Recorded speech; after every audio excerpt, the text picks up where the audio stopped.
JEE main 2021 की problem है और ये प्रॉब्लम परम्यूटेशन एंड कॉम्बिनेशन की है। फंक्शन का भी थोड़ा यूज हुआ है, तो आइए देखिए इसको। ये प्रॉब्लम में क्या क्या यूज होना है। एक तो फंक्शन का फंडा छोटा सा, और दूसरा फंडामेंटल थ्योरम ऑफ काउंटिंग। जैसे हमको फंडामेंटल थ्योरम ऑफ काउंटिंग पता है कि अगर कोई वर्क है W और W वर्क दो पार्ट में, ये तीन पार्ट में भी हो सकता है, और W1 को करने के m वेज हैं और इसके कंप्लीट होने के बाद इसको करने के n वेज हैं। याद रखिएगा, फंडामेंटल थ्योरम ऑफ काउंटिंग में ये होता है कि इसको कंप्लीट करने के बाद इसको कंप्लीट करने के W2 को करने के n वेज हैं। अगर तो W को करने के टोटल नंबर ऑफ वेज होता है m इंटू n वेज, ये होता है W वर्क करने। ये फंडामेंटल थ्योरम ऑफ काउंटिंग है, बस इसी का यहां पर यूज होना है। तो देखिए सर कैसे करेंगे इसको।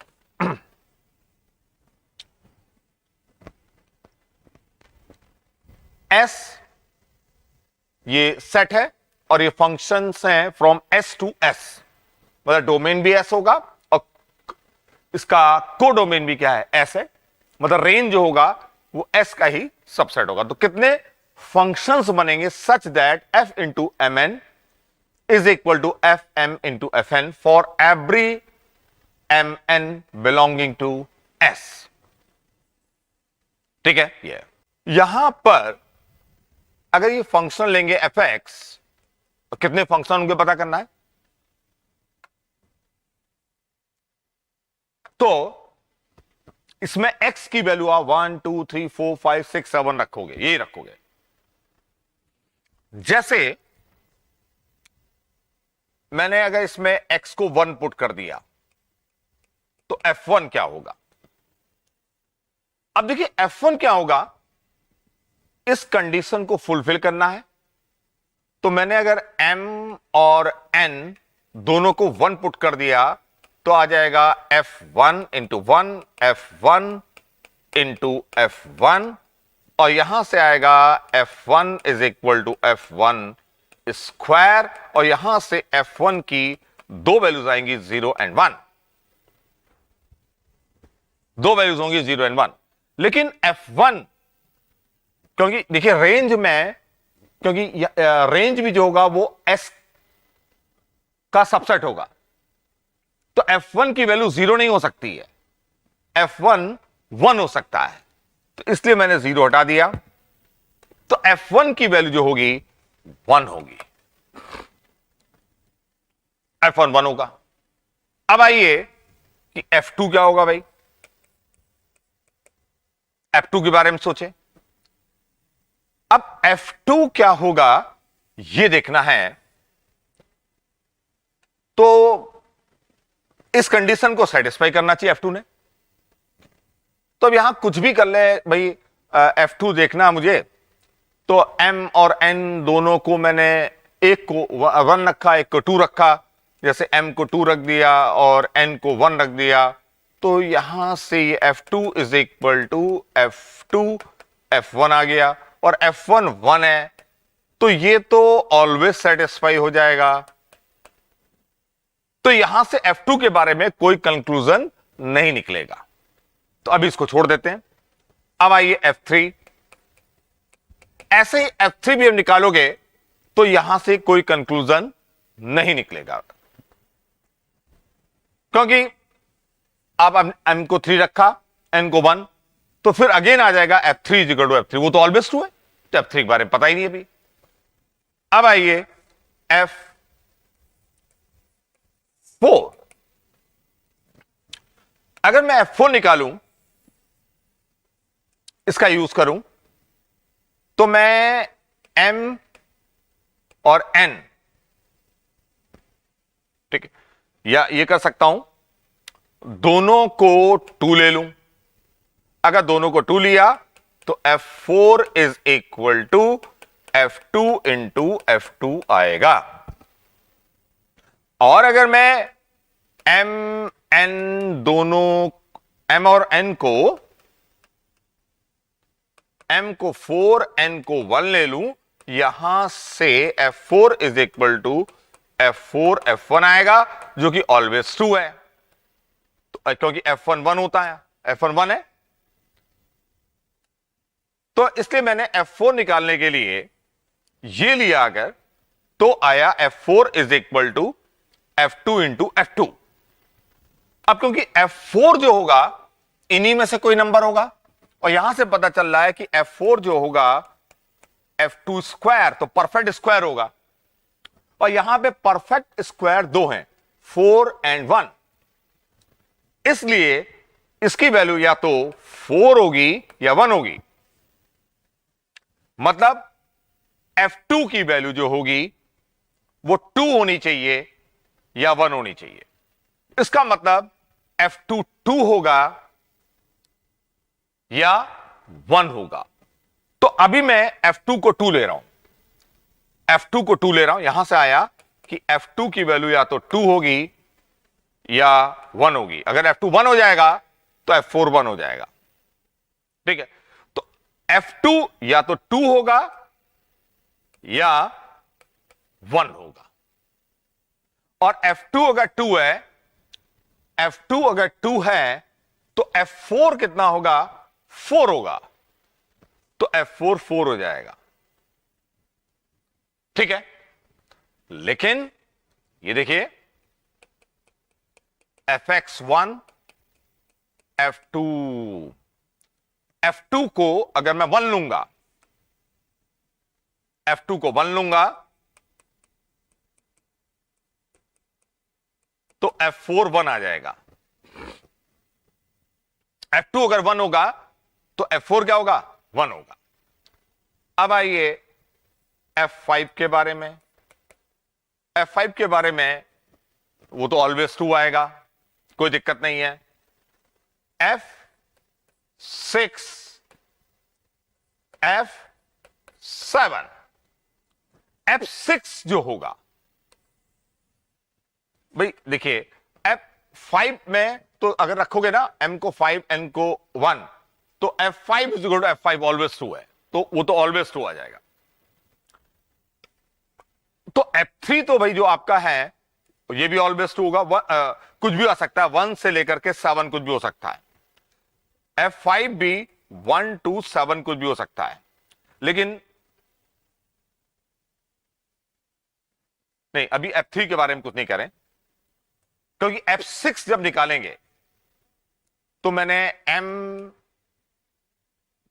जैसे F6 निकालना है तो M को 3 N को 2 लिया और यहां रखा, तो F6 is equal to F3 into F2 आया।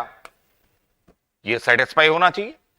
और F2 अगर 2 है, F2 अगर 2 है तो F3 की क्या क्या? अब देखिए F6 की वैल्यू जो होगी वो 7 से ज्यादा नहीं हो सकती है।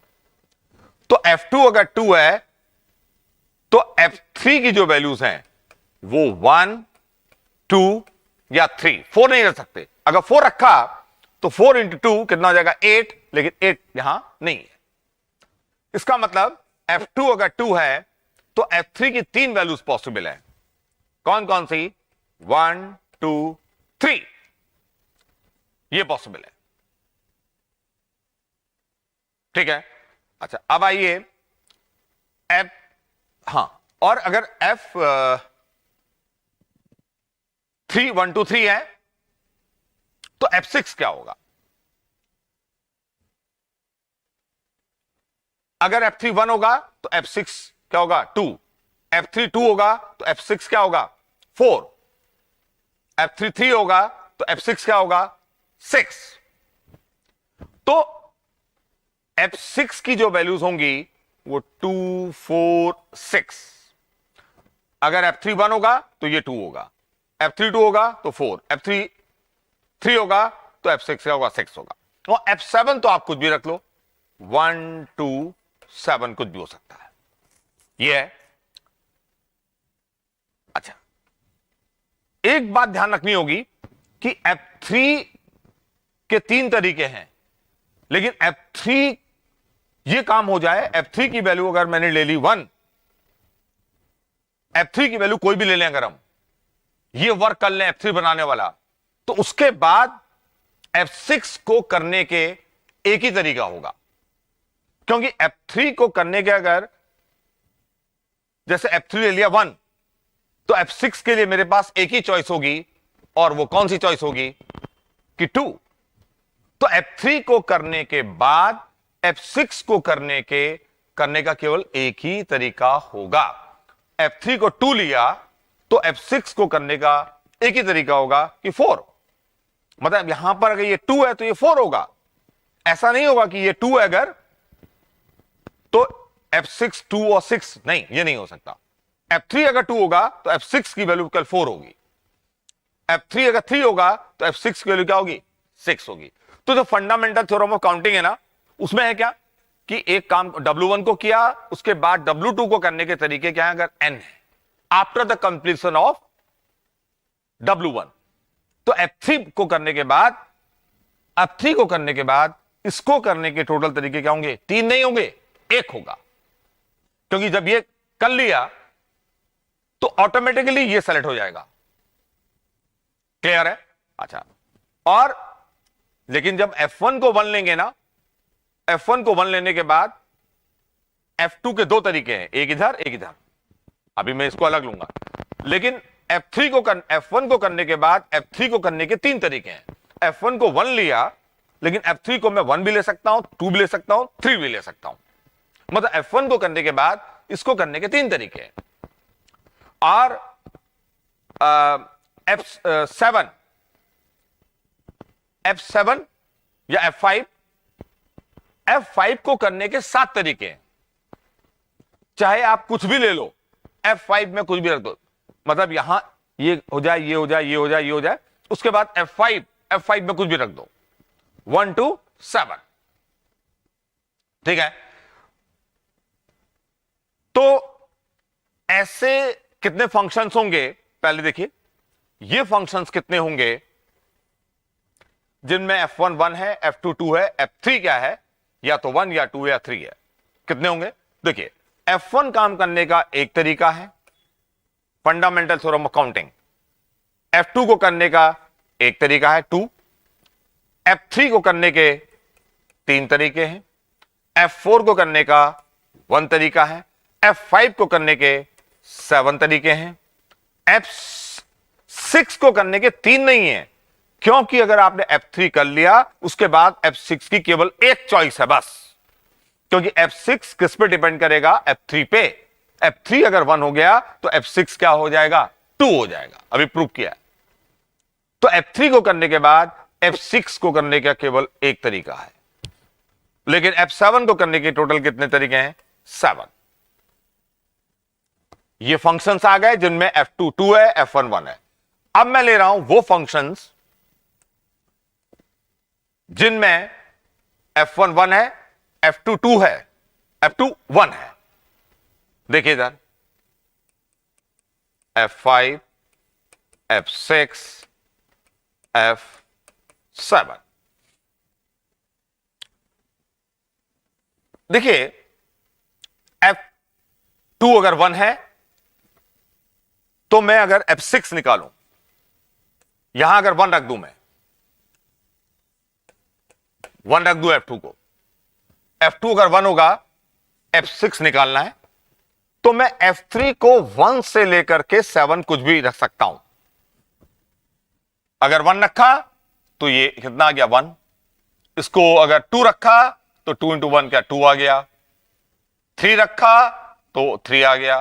तो F6 की जो वैल्यूज हैं यहां पर, ठीक है, वो डिपेंड करेंगी F3 पे। F3 लेकिन 1 to 7 है, तो F6 जो होगा 1 to 7 होगा। लेकिन एक बात ध्यान रखिएगा, जब ये काम कंप्लीट हो गया उसके बाद F6 को करने का केवल एक तरीका होगा, क्योंकि ये अगर आपने 1 ले लिया है तो ये भी 1 होगा, ये अगर 2 ले लिया तो ये 2 होगा, क्योंकि F2 यहां 1 है, तो अगर ये 2 है तो ये 2 है। तो after the completion of this work can be done in only 1 वे। ये ध्यान रखिएगा। अच्छा, लेकिन F5 को करने के 7 तरीके, F7 को करने के 7 तरीके, ठीक है। ये है 1 2 7।